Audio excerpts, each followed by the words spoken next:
Well, hello to another Wednesday Wisdom session. And what else could we have talked about this week than what happened to Silicon Valley Bank? I know we're trying to combine all the things that are happening right now. So I know the tax due date is today for all businesses that are partnerships and S corps. This bank collapsed. We have the AI kind of blowing up on us. So we're going to focus today. So the image that you see behind me here is I actually asked a specific, AI to create an image to show me a collapse of a bank, and this is the image that it provided. So welcome. So I'm not making fun of what happened to Silicon Valley Bank. I hope you don't take it that way. I'm just trying to use all the resources that we have in the best way that we can. So a little bit what's going to happen today is I'm mixing up. I know we talked about Chat GPT and all of that. So this is the set of images that were created, and they're very interesting for me. It's like, okay, there's no copywriting on this. There's no one saying anything about it, but this is what it came up with, right? Really interesting. So since I got you interested, right now I want to talk to you about what are we going to talk about today. So I'm going to try to be as fast as possible to cover the minimum amount of information that we need to go over, just because of what happened to Silicon Valley Bank, and that's not the only one that's coming up and that's happening to right now. So we're going to talk about the current state of the banks, the overview of the FDIC limits, analysis by category, FDIC resources, and some next steps and things in mind for you. I used DAL-E again to create a digital art of a bank collapse, which I just could not stop myself doing it. So I hope you're enjoying this digital art. There's no copyright on it. Again, it's not making fun of the bank. It's just really what it came out with from DAL-E, which is the human and AI.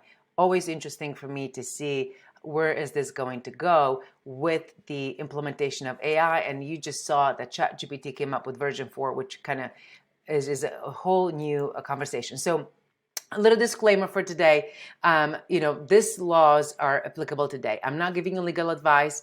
For more information, just go look it up on the website. I'll give you some resources today so you can go in and take a look at it and kind of educate yourself. This is for information purposes, so you know what to do, where to go, who to talk to if you have additional questions. That must have disclaimer for today's session. So what's happening right now? Silicon Valley Bank, it's a top 20 bank that has been halted as of March 10, which was Friday, right? And this is the second largest bank failure in US history. So if you see the very first one and the largest one that we have experienced, which is not long ago in 2008, was Washington Mutual. And the Silicon Valley, this image right here, Silicon Valley is really the next one. The really, the saddest fact on this is that only 2.7% of all the deposits at Silicon Valley Bank were less than $250,000. Why is that important? Because the FDIC insures up to $250,000, and 97% plus were not insured. So, hopefully, I'm looking to see did people receive the money? They said everybody will get their money by on March 13th. So we're yet to see if that's happening or not. So, how does it work? So I know it's a lot of verbiage in here, what would happen. So what you have to understand is that we're just going to go a little bit and just trying to understand, how does it affect a business owner? How does it affect an investor? How does it affect us? If we hold money in accounts, right, the FDIC insurance covers traditional deposits in different types of banks in FDIC insured banks. So what does that mean? So the banks don't have to do anything. You don't have to get special insurance. The coverage is automatic whenever you have a deposit at an FDIC insured bank or financial institution. So that's really key that you want to keep in mind. And typically, the insurance is up to $250,000 per depositor per insured bank, right? And for each account ownership. So we're going to go a little bit in kind of like detailing what's included, so you kind of have an idea on how do you split. So you have to understand, looking back just a little bit before we go into the meat of, how do we split? How does the actual insurance work? You have to understand how the failure worked, right? So we're looking at the Washington Mutual, we're looking at Silicon Valley Bank, and we look at Signature Bank, which is the heavily invested cryptocurrency, right? So we'll look at how it happened over time, right? And how is this going to affect us? right now. And we have different opinions. People believe this was out of the blue. Some people say this was long time coming. And if we'll look at here, like I know this is the Visual Capitalist put out this infographic, which they always have the greatest infographics. If you haven't checked them out, do check them out. I absolutely love their infographics. So they have kind of like day by day, kind of timeline of what happened. So if the CEO of SVP Bank sold 4 million in shares just a few days before the collapse, that tells us something. It was not out of the blue. And I'm just saying, again, I'm not giving advice. I'm not getting political. I'm just saying the facts, right? If this is what really happened, that means there's more happening behind the scenes that we might not be aware or we might not know. So our responsibility is, if we have over $250,000 in any one account, and that includes multiple accounts. So when we go through the list, is the reason why I want you to see this is for you to be aware that the money, the 250,000 can be hidden in so many different places that we might not be aware. And we just want to make sure that we are being covered if that's the case, right? So the FDIC is the main insurance for most banks. So that's why we're going to talk about the FDIC today. And the example of the deposit and the products that, are insured are typically checking accounts, savings accounts, money market accounts, CDs, and some type of prepaid cards. And, again, social media has gone nuts, right? So you find everything you can imagine. So, there's a lot of, again, I don't know if the source is correct or not. I'm just saying these are like snapshots of what's showing up on social media. Like it says the current list of companies with Silicon Valley Bank are the following companies, where 3.3 billion, Circle, Roku, 487. Now that's dangerous. If you have all those deposits in this bank, like, how can you have coverage? How can you have insurance on that? Very legitimate question. What's going to happen? How many jobs are going to be affected? All these companies have employees and payroll, right?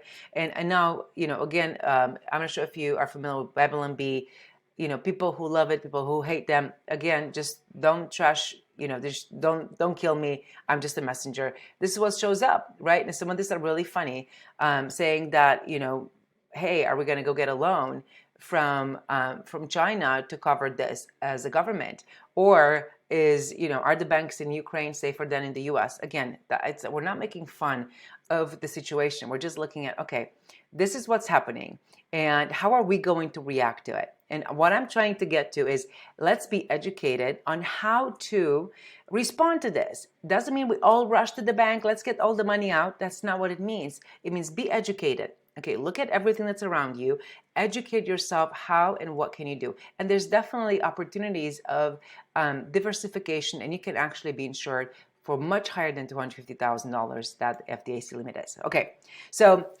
back to the meat. What kind of ownership category? So who can own this account? This is one of the biggest questions that we get. The FDIC insurance covers different types of owners. Single account, like a person. Specific retirement accounts or certain retirement accounts. Joint accounts, if you're married and you have a spouse or you have a kid and all of that. Revocable, irrevocable trust accounts, employee benefit plan accounts, some corporation partnerships and all kinds of association accounts, and some government accounts, okay, which is really interesting to see. Now, a single account is a deposit owned by one person without beneficiaries. That's the key. So checking, savings, money market accounts, so on and so forth.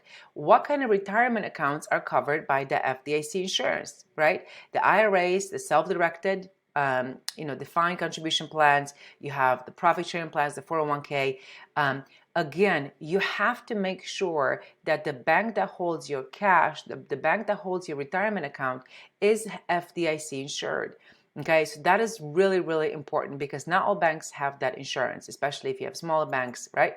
So the joint accounts, again, they have to be living people. You cannot have shared accounts with dead people. I know it sounds very simple, but like, they have to be living people, and they have to have equal rights to make withdrawals, right? Typically, that's the case of, a husband and wife, a partner, and all of that. the nature. So revocable trust, I'm going to let you go through that. You can find all this information on FDIC, or if you go and like, if you see here, what's covered, are my deposit accounts insured by the FDIC? You can find a lot of information, what's covered, what's not covered, right? So in this revocable, which are the living trusts that are most common that we see in most people, are, the beneficiaries have to be people. Charity is a nonprofit, which is typically the case. And when you go down to, revocable trusts, what happens is, you have to see how much are your assets, how much, like typical irrevocable trusts are not going to hold a lot of cash, which is not the case with irrevocable trusts. They typically have contingent interest, which result in the trust being insured for a maximum, like only $250,000, regardless of how many beneficiaries are designated, right? So you have to check, this is where you want to bring your estate attorney in the game and saying, okay, where and how are my trusts being organized and how they're being set? Who are my beneficiaries? Make sure you're clear where you have your money, especially if you have more than $250,000 in assets or cash in your irrevocable trust. We're going to leave all of that. So again, the limit is $250,000 for that usually. Employee benefit plan accounts, right? This is very important, and the interest of each participant's non-contingent interest under the plan is insured up to $250,000 per bank. So again, if you have more, and a lot of the employee benefit plans have more than $250,000 in a plan, you want to make sure that you're split in between various different banks. Make sure that you have diversification so you don't lose, or if something happens, you don't lose your money. Okay, now what's the chance? You might argue with me, what's the chance of this happening again? I don't know. Prudent behavior trumps, lack of preparedness. So I think it's best to be prepared and to have it all set so you understand, so it doesn't surprise us when things go south. So the other one would be corporation partnerships. This is where most of the times people have like a working capital account at a Bank of America, at Wells Fargo, at Chase, or any bank, the major bank. This is typically what every business has. If their working capital is, let's say, $400,000 a month, or for $300,000, they will keep 1, 2, 3 times that amount in one checking account or savings account at the same bank. So this is becoming really an issue now, because if we're using a bank that only uses the FDIC insurance alone, you cannot have coverage. You cannot have insurance for more than $250,000. And most business owners, if you're running a whole operation, you will have more than $250,000 in your bank account. So this is really the most important piece that I think our clients will face, and we're kind of having an eye-opening realization that, hey, we have to look into this a little bit more, a little closer, to see what do we have to do to ensure that we don't lose, our, access to our cash if something happens, right? So also remember that the same bank combined, the insurance is only up to $250,000 for all the combined deposits at the same bank for the same corporation. That is key, because you might say, oh, I have this account, this account. So you also want to make sure that the accounts that you have it split in are actually classified. They each qualify for a $250,000 insurance from the FDIC. Okay, so what do we want to say? If you're a sole proprietor, you don't have a completely separate category. Your category, everything you have as a sole proprietor, goes in alongside with your personal cash deposits at the bank. So your personal deposits plus your sole proprietorship combined qualifies for that $250,000. So keep that in mind. Very important, really, really important fact. Okay, government accounts, I know they take care of themselves. I'm not going to sit on that. So a couple of resources that I want you to have. You can go to FDIC, and you can find institutions by name, by location. And this is the link if you want to say bank find suit. And if you go, it's gonna you're able to find all kinds of banks all throughout the United States that will have the FDIC insurance, and you want to make sure that you have your deposits in one of these banks. Deposits means, we talked about it, right? Retirement accounts. We talked about checking account. We talked about savings account, money market account, CDs, right? All of these have to be in an FDIC insured bank for you to get the insurance if something happens with a specific bank. Another resource that I have for you today is going to be the calculator. The ED calculator is really, really good. This is going to give you an accurate, kind of calculation on how many deposits do you have, how many banks do you have it split in, and it gives you, okay, I have this personal account, this business account, this is the bank, this is the kind of the split of all the types of accounts that I have, and it gives you a calculator to see how much of your deposits are insured and how much are not insured. Great calculator. So I really recommend you going to this site.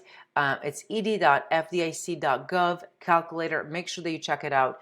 This is really important. If you only have a few different accounts, it's easy to calculate. It gets messy when you have multiple accounts. When you're heavily invested in different market accounts, in different places, in different banks, it gets a little bit more complex at that point. But if you have like a simple scenario, this can do the job for you. You don't need anything fancier than that.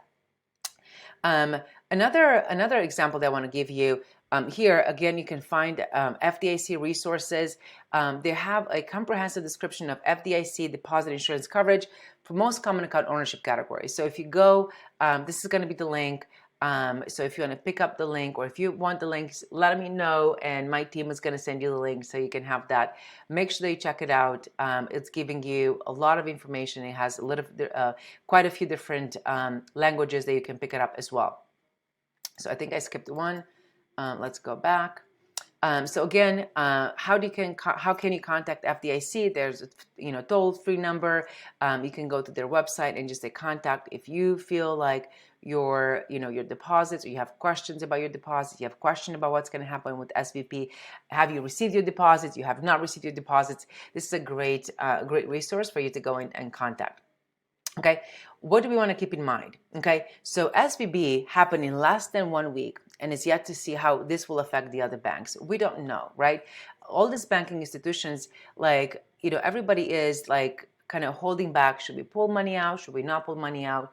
People who have more than $250,000 should really look into this and making sure that, am I saying that Wells Fargo is going to go down or Chase is going to go down? I'm not saying Chase is going to go down, right? But you want to make sure you protect what's yours and you put it in a place that's actually protected by the government if something happens. So who is at risk right now, or, at any point in time, not just right now, will be the companies. I would say mostly the companies that have more than $250,000 in one account. The reason why is because if you need to make payroll and you can't access that account and you don't have employees, you can't deliver your jobs, it becomes a roller coaster really fast, and the snowball effect just happens really quickly. And one of the things that I say right now, like, what can you do, right? Do the ED calculator to determine how much of your deposits are being insured. Okay, you want to keep an eye on the news, what's happening. Don't be ignorant. The things don't just happen out of the blue. There's always signs. People talk about it. Again, we don't know, but there's signs. Other people that are smart people, economists and financial advisors and all that, they see the signs, what's coming. And not everybody has their eyes and and their ears pierced on what's going on with the financial institutions. And if you have a really complex situation where you have a lot of money, large amounts at risk in various different institutions, consult financial advisor, talk to your attorney, talk to a CPA firm. Make sure that you know how much do you have at risk. This is really the key, right? Make sure that you understand how much are you risking. And I want to give you, this is my favorite part of the whole thing. My favorite part is, what kind of options do you have? So we talked about splitting, so you can split the deposits in multiple accounts. So you can have, accounts in your husband's name, you can have the kids, as a business, you can have deposits in multiple banks to kind of, diversify that $250,000. Beyond that, there are a few different options that I absolutely love. You can use a max safe account, which are through a company called Wintrust. And here's the link. I kept the link so you can actually use it. And you can have accounts that you open with a maximum protection up to 3.7 million total, right, per person, which is pretty good. Okay, you can have mixed and matched accounts with various levels of protection and insurance. And I want you to be creative. So if you have a lot of different accounts, you can use the insurance that comes with FDIC. We have DIF, which is the Depository Insurance Fund that provides additional insurance for deposits at different banks. So it has to be part of the banks that are included in that depository insurance fund. And you can go to credit unions. If you don't want to go outside, if you trust the credit union, use credit unions. They have the National Credit Union Share Insurance Fund, and if you go on their website, you could actually find insurances for various credit unions. Use any one of these tools to give you a plan where to diversify your funds, where to keep your money so you can have insurance wherever you keep it. And one of my favorite tools out of all of them is an IntraFi institution. So using their services, you can access a multi-million-dollar FDIC protection through a single bank relationship. So what does this do? It's almost like a broker, right? So you have right now Brex, right, which is a bank that says, look, we'll cover up to $1 million in deposits as insurance. So how can they do that? Unless you're part of an IntraFi institution, it will be almost difficult to do it, because you as one bank with one account, as one business, you won't be able to have more than $250,000 as a deposit. But under their umbrella, they spread the funds across multiple other banks, which each one of them might have a $250,000 cap. Hence, you can have a much higher cap on the insured amount. So really amazing tool. I recommend you going and check it out. This is my favorite, by far my favorite tool, where you don't have to have accounts in a million places and manage all of that. Use an IntraFi institution, and you can go on their website and find IntraFi network deposits. And if you search that, I just put the link there,